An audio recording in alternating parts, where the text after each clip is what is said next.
Miks joostuvad kuuse- ja piparkoogilõhn jõuludega? Seda räägib meile Tallinna Ülikooli tervisekäitumise ja spordibioloogia professor Kristjan Port. Kuuselõhn ja küünlatuli, kus see päkapikk küll tuli. Need laulusõnad ei tule meile meelde keset suve, aga tihti meenuvad alles siis, kui tunneme piparkoogilõhna. Huvitav, miks? Pane korraks silmad kinni ja nüüd tee lahti. Ja sinu ümbruses on maailm täis detaile, mida sa oskad nimetada ja täpselt kirjeldada.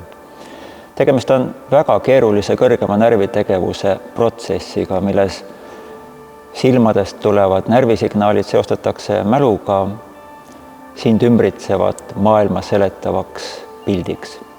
Loomadel on nägemisväljas vähem informatsiooni. Nad ei näe nii palju värve nagu inimesed ja neil on ka natukene lihtsam aju. Aga nad tunnevad hästi lõhna.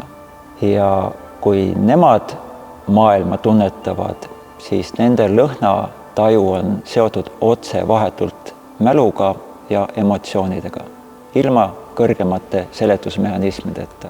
Ja nemad näevad samasugust pilti nagu meie silmadega, aga ilma sõnadeta.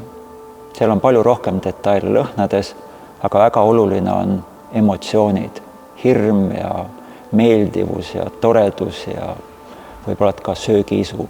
Ja meil on need samad mehhanismid olemas, aga meie haistmismeel on palju nõrgem.